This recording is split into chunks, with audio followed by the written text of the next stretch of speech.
भारत दुनिया का सबसे बड़ा चावल उत्पादक और निर्यातक देश है। भारत के कई राज्यों में चावल की विभिन्न प्रकार की किस्में उगाई जाती हैं, जिसमें मणिपुर का चखाओ चावल भी शामिल है। इसकी काली वैरायटी ने खूब सुर्खियां बटोरी हैं और भारत सरकार ने 2020 में चखाओ चावल की काली वैरायटी को जीआई टैग भी दिया है। अब मणिपुर से प्रसिद्ध चखाओ चावल को लेकर बड़ी खबर सामने आई है। दरअसल मणिपुर अपने देसी काले चिपचिपे चावल को सफलतापूर्वक एक्सपोर्ट करने के बाद अब अंतरराष्ट्रीय बाजार में चखाओ की सफेद वैरायटी को पेश करने जा रहा है। इस खबर के सामने आने के बाद चावल जगत में इसको लेकर चर्चाएं शुरू हो गई हैं। मणिपुर के कृषि विभाग द्वारा चखाओ चावल की सफेद वैरायटी के निर्यात के लिए ट्रायल शुरू किया जा रहा है, जहां जापान को इसके तहत 20 मीट्रिक टन सफेद चखाओ चावल निर्यात किया जाएगा। इसके लिए जापान के साथ एमओयू भी साइन किया गया है। आपको बता दें कि मणिपुर ने जापान के साथ यह समझौता 30 और 31 अक्टूबर को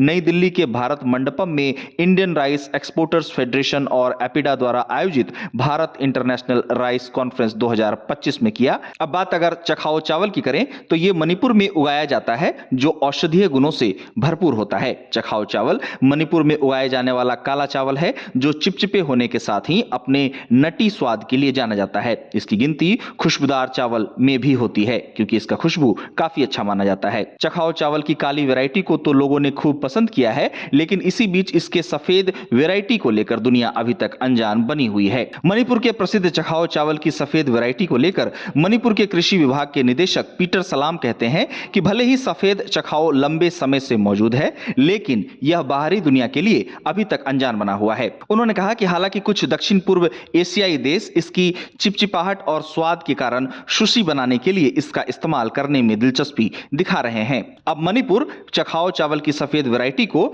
दुनिया के बाजार में अपनी पकड़ बनाने के लिए तैयार कर रहा है। इस चावल के बारे में कहा जाता है कि इसमें एंटीऑक्सीडेंट, प्रोटीन, आयरन, फाइबर और अन्य जरूरी पोषक तत्वों की मौजूदगी होती है। आशा की जा रही है कि चखाओ चावल की काली वैरायटी की तरह ही इसकी सफेद वैरायटी भी अंतरराष्ट्रीय बाजार में अपनी पकड़ बनाने में सफल हो पाएगी।